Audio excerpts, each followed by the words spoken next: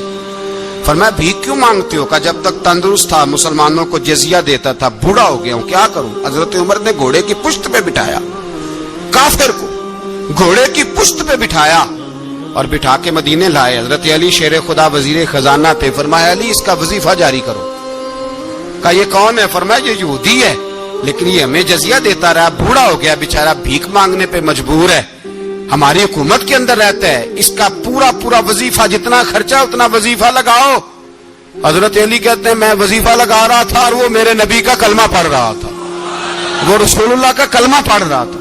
یہ مزاج، یہ نہیں کہ کافر۔ حضرت عمر نے گورنروں کو خط لکھے تھے کہ زبردستی کسی کو مسلمان نہیں کرنا، جہاں ان کی عبادت گاہیں بنی ہو گرانی نہیں، کوئی مندر کوئی گرجا ضائع نہیں کرنا۔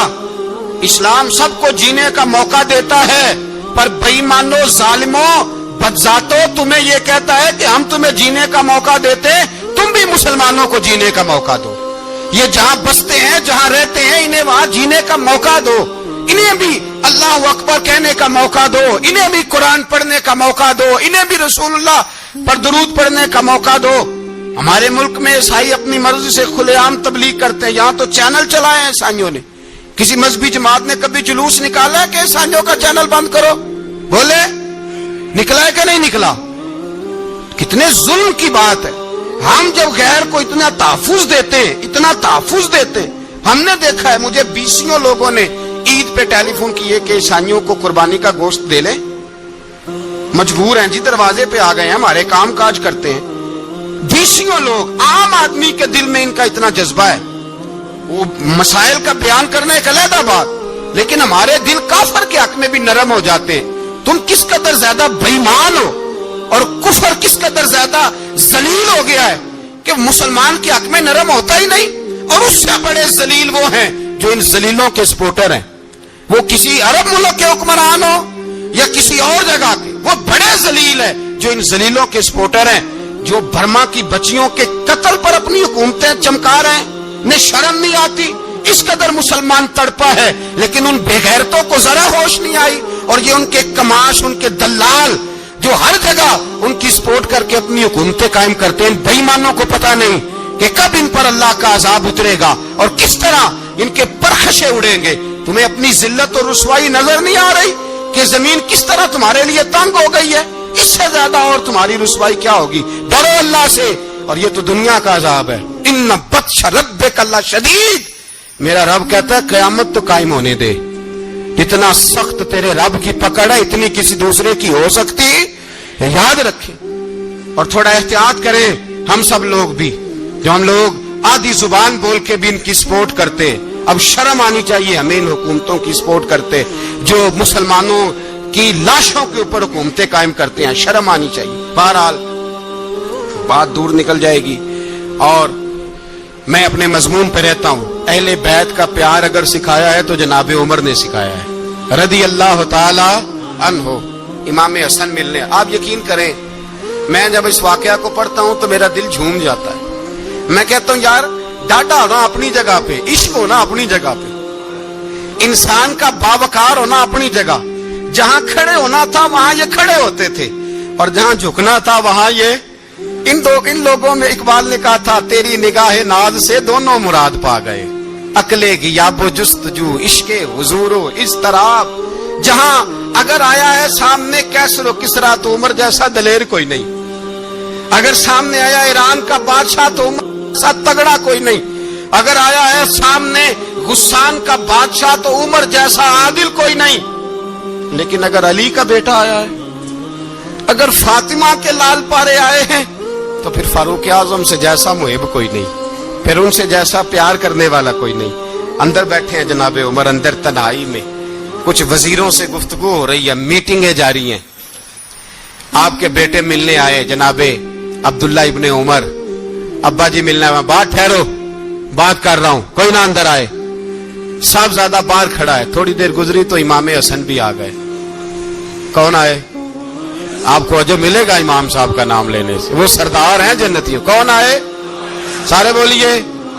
امام حسن، تیری نسل پاک میں ہے بچہ بچہ نور کا، تو ہے نے نور تیرا سب کرانا. امام حسن آئے تو حضرت عبداللہ ابن عمر کو دروازے پہ کھڑے دیکھا. کہا امیر المومنین کہاں ہیں؟ کہنے لگے حضرت عمر کے بیٹے. کہنے لگے وہ اندر بیٹھے، کچھ میٹنگ ہو رہی ہے، اور انہوں نے کہا کوئی اندر نہ آئے، لیکن آپ جانا چاہیں تو چلے جائیں. آپ جانا چاہیں تو، تیری نسل پاک میں ہے بچہ بچہ نور، آپ جانا چاہیں تو چلے جائیں. تو انہوں نے کہا جب آپ باہر کھڑے ہیں تو مجھے کوئی اتنا ضروری کام نہیں، اور ابھی زور کی نماز تھوڑی دیر میں ہوگی، میں مسجد میں مل لوں گا امیر المومنین سے. یہ بات کہہ کے امام حسن چلے گئے. یار اتنی بڑی بات نہیں تھی، اتنی بڑی بات نہیں تھی. اور میرے استادوں کا بیٹا بھی آئے تو کہا ٹھیک ہے جی وہ سوئے ہوئے ہیں، تو کوئی غرض نہیں یار، میں ٹھہر کے آ جاؤں گا. کوئی بڑی بات نہیں تھی، دیکھا جائے تو بڑی بات نہیں تھی، پر بات بہت بڑی تھی اس لیے کہ یہ خالی حسن نہیں، یہ حسن ابن علی ہے، یہ حضرت فاطمہ کے لخت جگر. حضرت عمر باہر نکلے. عبداللہ ابن عمر سے پوچھا کوئی آیا تو نہیں؟ تو کہا حضور امام حسن آئے تھے. تو کہا پھر شہزادے کو اندر کیوں نہیں بھیجا؟ کہا میں نے کہا تھا. وہ کہنے لگے اگر امیر المومنین مصروف ہیں تو میں ظہر میں مل لوں گا. حضرت عمر رونے لگے. فرمایا بیٹے تو نے اچھا نہیں کیا. پھر مسجد نہیں گئے، سیدھے امام حسن کے دروازے دستک دی.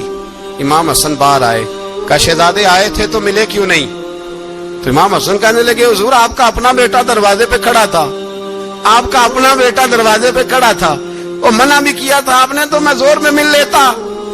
حضرت امام حسن فرماتے جوش جذبات میں جناب عمر نے سر سے پگڑی اتار دی، جوش جذبات میں کہنے لگے حسن میرے بیٹے کا اور آپ کا کیا مقابلہ؟ کیا اس کی ماں کا نام فاطمہ الزہرا ہے؟ کیا اس کی نانی کا نام خدیجۃ الکبریٰ ہے؟ کیا اس کے نانے کا نام محمد مصطفیٰ ہے؟ آپ کا اور اس کا کیا مقابلہ؟ پھر رو پڑے اور کہنے لگے بیٹے میں مکے کے صحراؤں میں اونٹ چرایا کرتا تھا، یہ جو میرے سر پر عزت کے بال ہیں یہ تیرے نانے کے اگائے ہوئے، میں مکے کے خبردار شہزادے خبردار۔ او بھائی اہل بیت نبوت کے ادب کا رنگ اگر سکھایا ہے تو سیدنا عمر نے سکھایا ہے۔ حضرت عمر فاروق اتھارٹی ہے، اسلام کی اتھارٹی۔ یکم محرم حضرت عمر کی شہادت ہے۔ یہودی بول اٹھا، کافر بول اٹھا، اگر 6 مہینے عمر دنیا میں اور رہتے تو دنیا میں کوئی کافر موجود نہ ہوتا۔ 6 مہینے۔ اور جب اس بطل جلیل کا جنازہ اٹھا، اللہ بخاری پڑھیے نا، اللہم ارزقنا شہادت فی سبیلک، اللہ بسترے کی موت نہ دینا، شہادت کی دینا۔ عمر شہید ہوئے، مسجد نبوی میں نماز پڑھاتے، اور جب جنازہ اٹھا تو مدینے کا پھر پیچھے جو دلیر بچے وہ مولا علی تھے۔ مولا علی جناب عمر کا جنازہ اٹھا تو سب سے پہلی ہائے جو نکلی وہ حضرت علی کی زبان سے نکلی، اور حضرت علی کی ساری داڑھی آنسوؤں سے بھر گئی۔ لوگوں نے کہا کہ علی کیا ہوا؟ فرمانے لگے تم دیکھ نہیں رہے جنازہ کس کا اٹھا ہے، پلٹ کے دیکھو تو صحیح، پتہ نہیں یہ کون گیا ہے۔ کہ حضور کیا ہوا؟ اب فرمانے لگے عمر اس طرح کے کام کر کے گیا ہے، اب ان کے رستوں پہ کون چلے گا؟ کون اس کے جگر راہ وفا میں نقش ایسے چھوڑ آیا ہوں، میں جس منزل سے گزرا ہوں وہ اب تک یاد کرتی ہے۔ حضرت علی حضرت عمر کے جنازے پہ کھڑے ہو کے کہتے ہیں اللہ مجھے اس طرح کے عمل کرنے کی توفیق دے جس طرح کی عمر کر کے گیا۔ میرے بھائی بطل عزیز، بطل حریت حضرت عمر رضی اللہ تعالیٰ عنہ جو اپنی زندگی انقلاب والی گزار کے گئے۔ عمر جب دنیا سے گئے تو 80 دینار کا قرضہ تھا، 22 لاکھ مربع میل کا حکمران، اور اپنے بیٹے سے کہنے لگے بیٹے کوشش کرنا تیرے خاندان والے مل کے میرا قرضہ اتار دے، میری قبر پہ بوجھ نہ رہے، اور اگر خاندان والے مدد نہ کریں تو میرے دوستوں سے بات کرنا، وہ مدد نہ کریں تو پھر علی سے بات کرنا۔ ان کا پیار آپس میں اتنا، اور تو اختلاف ثابت کر رہا ہے۔ 80 دینار کا قرضہ چھوڑ کر حضرت عمر دنیا سے گئے، اور جاتی دفعہ کہہ گئے میرے بعد میرے بچوں کو حکومت کے مشورے میں بھی شامل نہ کرنا، حکومت کے مشورے میں بھی میری اولاد شامل نہ ہو۔ اتنا بڑا شخص اتنا بڑا رنگ دے کے یکم محرم کو جب عمر فاروق کا وصال ہوا تو بیٹے سے کہنے لگے اماں عائشہ سے جا کے کہو میرا بھی نبی پاک کے روزے میں دفن ہونے کو دل کرتا ہے۔ ایک قبر کی جگہ ہے اماں جی نے اپنے لیے رکھی ہے، بخاری یا بخاری۔ حضرت عائشہ کے پاس صاحبزادے گئے، کہنے لگے اماں جی عمر کو زخم لگ گیا ہے، حالت بڑی پریشانی والی ہے۔ وہ کہتے ہیں اگر اماں اجازت دے۔ سید عائشہ رو پڑی، فرمانے لگی کہ اپنی قبر کی جگہ تو نہیں نہ کسی کو دیتا، پر عمر نے کمال ہی بڑا کیا، اسے کہو جاؤ گنبد خضرا میں قیامت تک جو مصطفیٰ پہ اور ابو بکر پہ سلام پڑھے گا وہ تجھ پہ بھی سلام پڑھ کے جائے گا، جاؤ میں نے جگہ دی۔ اعلیٰ حضرت فاضل بریلوی رحمت اللہ علیہ فرماتے وہ عمر جس کے آداب شیدہ شکر، اس خدا دوست حضرت پہ لاکھوں سلام، اس خدا دوست حضرت پہ۔ آپ یقین کریں ممبر پہ بیٹھا ہوں، حضرت عمر کا جب نام لیتا ہوں تو میرے وجود کے رونگٹے کھڑے ہو جاتے ہیں۔ حضرت عمر کی زندگی جب پڑھتا ہوں تو لگتا ہے خدایا ایسے شخص بھی دنیا میں آئے، ایسے لوگ بھی دنیا میں ہو کر گزرے، ایسا شخص بھی آیا جس نے دنیا ساری اسلام کی گرویدہ کر دی، اور وقت آیا تو چرواہوں سے معافیاں مانگ مانگ کے کہا کہ دیکھنا عمر کے بارے میں دل میں بات کوئی نہ رکھنا۔ اسی لیے قرآن نے کہا ان الذین آمنوا وعملوا الصالحات اولئک ھم خیر البریہ، فرمایا جو ایمان لانے کے بعد اچھے عمل کرے سب سے بہتر وہی ہے. دعا ہے اللہ ہماری نسل کو حضرت عمر کے نقش قدم کا مسافر بنائے. آخر دعوانا